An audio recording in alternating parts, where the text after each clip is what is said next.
Uh, well, here's the story. I wanted to find out more about my family, and I started researching my family history until I started learning more about my family, and I quit researching my family history.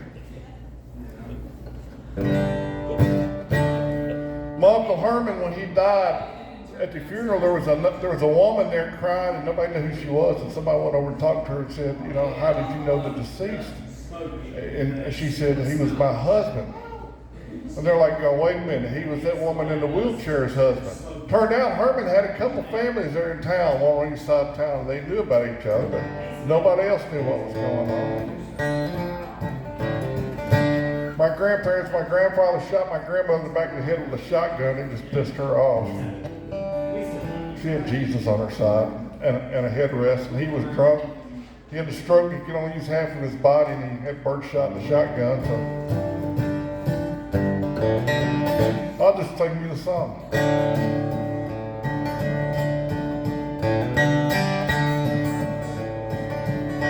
When I wrote this song, I ran past a cousin of mine and my aunt, and they said, well, it's a good song. They said, you know what the best part of it is? I don't know what. They said, you didn't put me in it.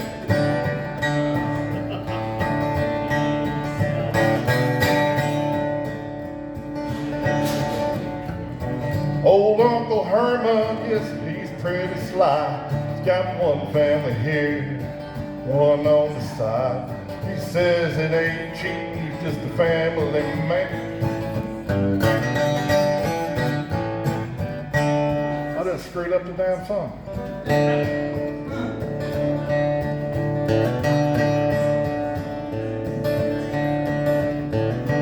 Old Uncle Herman, yes, he's pretty sly. He's got one family here, one on the side. He's got several wives scattered all across his land. Says it ain't cheap, he's just a family man. Grandma and Grandpa married 52 years. Droughts, floods, and tornadoes, fist fights and tears. One day he had enough, shot her right in her head. Just pissed her off, now he'd rather be dead. These are my people, they're all that I got. They're a little screwed up, but it ain't their fault. You know they're all doing the best that they can. They're all headed for hell on the family plan.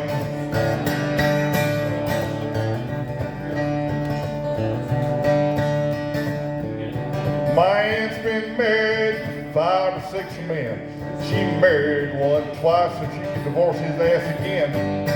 Hateful and spiteful and mean when she drinks.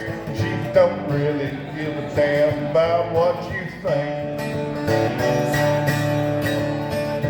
These are my people, they're all that I got. They're a little screwed up, it ain't their fault.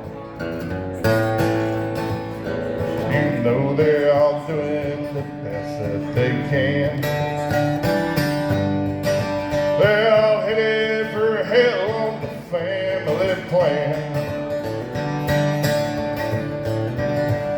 Now, before I sing this next verse, I gotta tell you this story. My half or quarter sister, I don't know.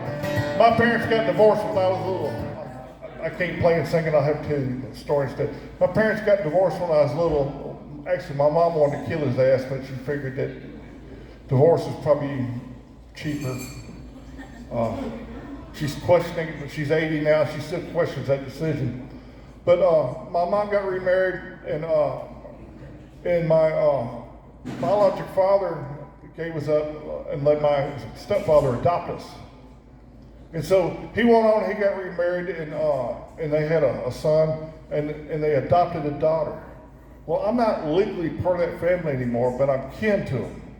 But she's adopted, so I'm not really kin to her, but she's kind of a half sister, maybe, by adoption. I don't know how this shit that works. You know, I tried to do a family tree, and it looked like a bowl of spaghetti is what it looked like. But anyway, she's a really good girl, and She was married to this guy about twice her age named Robert Kello. And what we had heard was that when Kello was young, him and his brother were hell on wheels. I mean, they were just wild. They really were. But when I met Kello, he was a good Christian man. You know, and one day we're all sitting on the porch watching the cars go by, because that's all there is to do in Lebanon, Tennessee, is to watch cars go by or smoke meth. And cook meth. You know, I'm not that good at cook. But so we're watching cars go by, and Kello pulls up and we say, "Hey, Kello, how you doing? What have you been doing?" He said, "Well," Kello talked kind of slow. He lit a cigarette. He said, "Well, I had these foxes that kept getting in my chickens, you know, and I found out where they was denned up. This little cave up on the hill, so I went up there and set some traps and finally caught them." And I me being a smart ass, I'm like, "Kello, how many caves you got up there on the hill?" And he said, "Oh, I got a bunch of them. He'll just eat up with them." And I said, "Well, that'd be a good place to hide a body." Kello looked at me like I was stupid, which I am. But he said, "That ain't how you hide a body." He said, "The way you hide a body is you get you one of them 55-gallon drums, and you put the body in that. And then you go over to the co-op, the farmer's co-op, you get you a gallon of that hydrochloric battery acid. And you can get a gallon at the co-op. Sometimes you can get 2 gallons. Then you go to the next co-op. You don't want to get too much at one because they might remember you. And you just drive around to all the different co-ops and you get you enough battery acid, and you fill that drum up with that body, and then you put the lid on it and you leave it alone. And you come back in about 6 months and you take that lid off and you pour it out, and it won't be nothing left in there but teeth. Then you get in a boat and you go down the river and you float down the river at night, and every time you cast a line at night, you throw a tooth. You float down the river a little bit longer, cast a line, you throw a tooth." He said, "That, son, is how you get rid of a body." My eyes about as big as dinner plates. I'm like, "Is this something you know for a fact? Is this something you seen on CSI or what?" And I'm thinking, you know, there's no statute of limitations for accessory to murder. I'm like, I don't want to know. I really don't want to know. Like I said, he was a really good, God-fearing man. He passed away a few years ago. We miss him. This last verse is about Kello.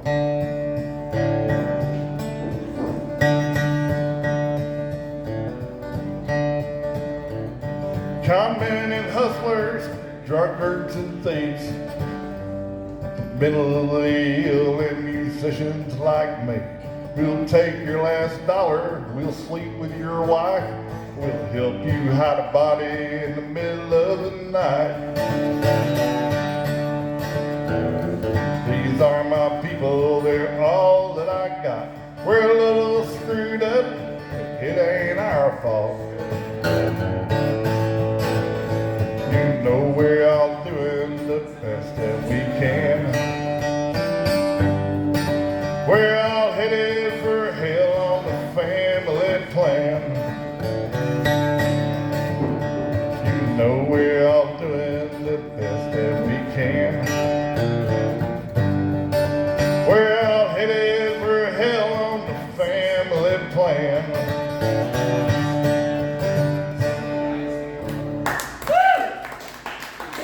Every word in that story and that song is true.